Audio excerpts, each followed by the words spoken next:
আসসালামু আলাইকুম ওয়া রাহমাতুল্লাহি ওয়া বারাকাতুহু। আলহামদুলিল্লাহ, আমরা হাজী বাদশাহ মাবিয়া একাডেমি মাদ্রাসা হেফজখানার ছাত্রদেরকে নিয়ে আজকে উপস্থিত হয়েছি। আজকে আমরা বিশেষ একটি কারণে এখানে উপস্থিত হয়েছি, সেটা হচ্ছে আপনারা জানেন যে আজকে জোহরের পরে আমাদের মজলুম কারা নির্যাতিত রাহবার হযরত মাওলানা জসিমউদ্দিন সাহেব হুজুর তিনি কারা নির্যাতন থেকে মুক্তি পেয়েছেন। আর এই মুক্তিতে খুশি হয়ে সারা বাংলাদেশের মানুষ খুশি। একই সাথে বিশেষ করে আমাদের এই কোয়েপাড়ার বাসিন্দা হাজী রফিক সাহেবের ছোট ছেলে, তার নাম হচ্ছে মোহাম্মদ আরমান ভাই। তো তিনি প্রবাসে থাকেন, তিনি অত্যন্ত খুশি হয়েছেন। খুশি হয়ে আজকের এই হেফজখানার ছাত্রদের জন্য তিনি মিষ্টির ব্যবস্থা করেছেন। তিনি আনন্দিত হয়ে ছাত্রদেরকে মিষ্টি খাওয়ানোর জন্য তিনি মিষ্টি পাঠিয়েছেন। তো আজকে সেই মিষ্টি বিতরণ অনুষ্ঠানকে কেন্দ্র করে আমরা এখানে উপস্থিত হয়েছি। এই যে মিষ্টি ছাত্রদের জন্য তিনি পাঠিয়েছেন প্রবাস থেকেই, এমনকি আমাদের মসজিদেও তিনি মিষ্টি দিয়েছেন। তো আপনারা জানেন যে আমাদের এই মজলুম নেতা আল্লামা জসিমউদ্দিন রহমানী সাহেব মুদাজ্জিলুল আলী, ওনাকে প্রায় দীর্ঘ 11 বছর 16 দিন পর তিনি আমাদের মাঝে ফিরে এসেছেন। এতে সবাই খুশি তো? আলহামদুলিল্লাহ। তিনি দেখেন ছোট্ট কিছু কারণে তিনি মসজিদের মধ্যে হক কথা বলেছিলেন।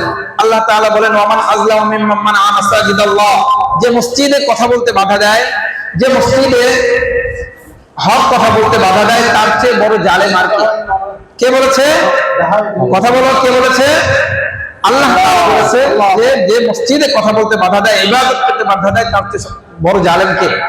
তো যারা বাধা দিয়েছিল, যাদের কারণে তিনি দীর্ঘদিন এই কারা নির্যাতিত এই জীবন তিনি ভোগ করেছেন, তাদেরকে অপসান ঘটিয়ে আল্লাহ তাআলা তাকে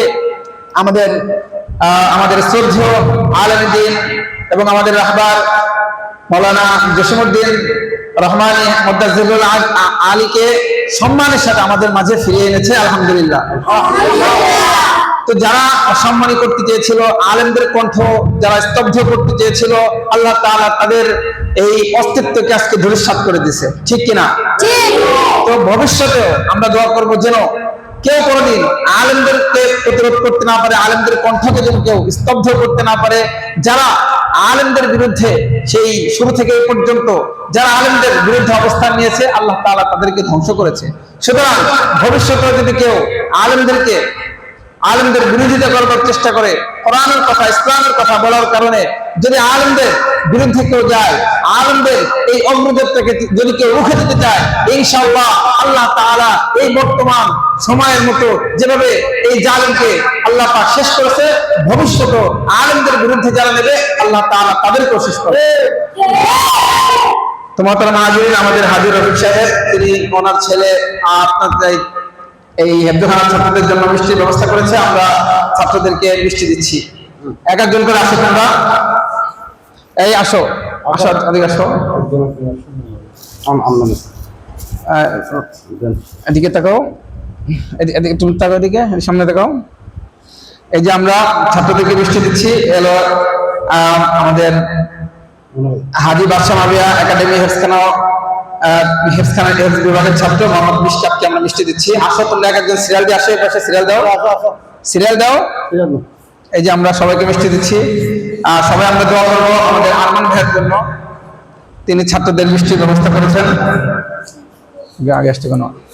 আসো তোমরা, এই যে হেফজখানার ছাত্রদেরকে আমরা মিষ্টি দিচ্ছি। এদিক দিয়ে যাও, বুঝে না,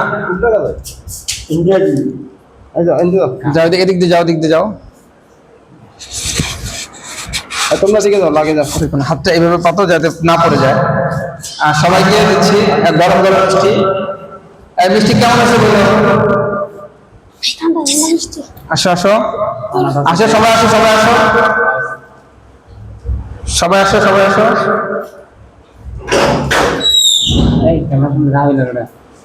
আসো সবাই আসো, এদিকে আসো। আর কেউ বাকি আছে, কেউ বাকি আছে? আসেন আসেন, আপনি দেখছেন, খুঁজতেছিলাম, এদিকে আসেন, শুনে যান। না আপনি নেন, এই যে আপনি নেন চাচা, আপনি নেন। আচ্ছা আপনি নেন, নেন। আচ্ছা রাখেন।